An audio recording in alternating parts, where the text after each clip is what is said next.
Welcome to this explainer. Today we're diving into the incredibly fascinating journey of how we age. To really understand where we're headed, we actually have to look way back to prehistoric times. Evolutionary biologists talk about this brilliant concept called the grandmother hypothesis.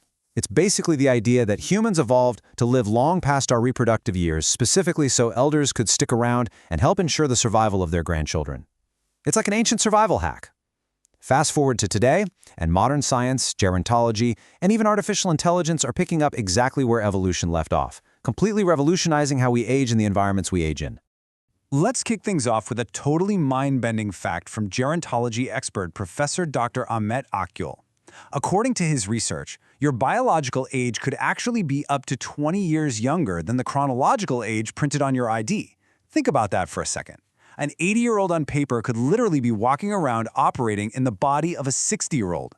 This completely shatters the old assumption that a high calendar age automatically means physical decline. So what does this all mean? Well, it turns out aging isn't just about calendar years ticking by. It's profoundly tied to your vascular health. The true measure of your biological age is really about how your blood vessels and capillaries are functioning. When our organs decline, it's often just because the tiny capillaries feeding them are aging.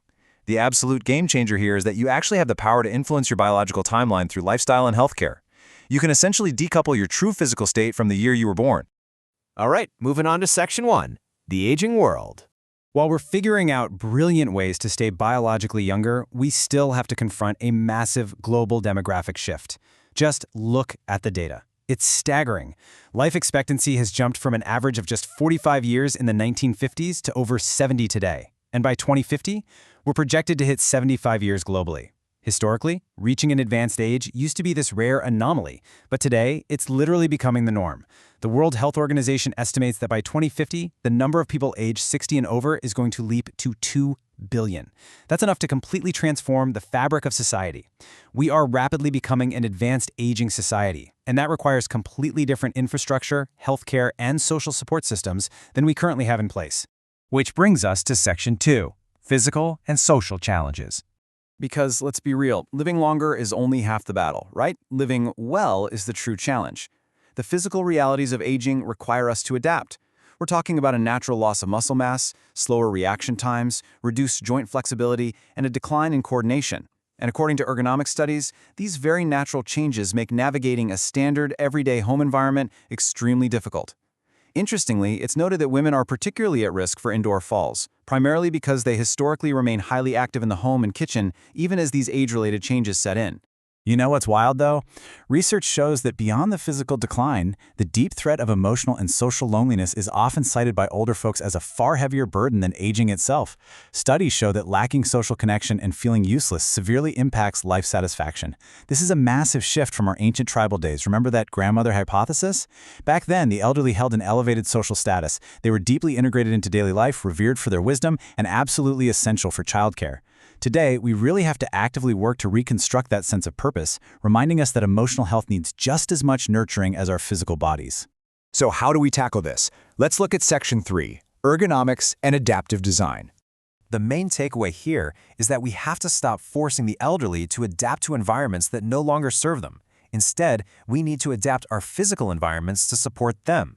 If we want to support safe aging in place, which, by the way, is what most older adults strongly prefer for their independence, we need practical interventions. We're talking basic but crucial things: installing grab bars, getting rid of slip hazards like those pesky loose rugs, and maximizing lighting to prevent falls. Designing a home for the elderly isn't about shoehorning them into an existing space. It's about crafting an environment that specifically caters to their changing needs. And when we talk about adapting spaces, we really have to consider how older adults actually see the world. To truly empathize, I want you to imagine looking at your living room through a pair of amber-tinted sunglasses. According to research, that is exactly the effect conditions like cataracts and the natural hardening of the eye lens have on an older person's vision. Because that eye lens thickens and yellows over time, cool tones, like your trendy blues and grays, become incredibly hard to distinguish. They literally just wash out into a dull haze. This makes using warm, bright colors, like reds and yellows, absolutely vital for visual comfort in homes and hospitals. If you want an older adult to easily perceive depth and navigate a room safely, you absolutely have to design with this amber-tinted biological reality in mind. Now, let's take a leap into the future. Section 4, Smart Homes and Artificial Intelligence. Because physical grab bars and paint colors, that's just the beginning. Let's see how this evolves into the ultra-modern future of smart homes. This is where things get completely sci-fi, but it is happening right now. To help the elderly safely live at home, we are turning to AI. But instead of creepy, intrusive cameras that violate privacy, smart homes are using invisible LSTM sensors. That stands for Long Short-Term Memory Networks. These intelligent sensors literally learn a person's daily habits. They know exactly how long it usually takes someone to prep breakfast or use the restroom. If that routine suddenly slows down, the AI instantly flags it as an anomaly and alerts family members, catching potential physical or cognitive decline way before a major crisis happens. How cool is that? And the clinical applications are just as jaw-dropping. Deep learning AI is totally revolutionizing medical diagnosis. We're seeing AI systems hit up to 90% accuracy in diagnosing dementia and 85% accuracy in detecting knee osteoarthritis from imaging. By blending computer science with clinical medicine, we can predict risks and step in far earlier than we ever thought possible. Finally, let's explore Section 5, Robotic Care and the Future. So, technology isn't just invisible sensors humming in the background anymore. It's taking a very physical, interactive form in our homes and care centers.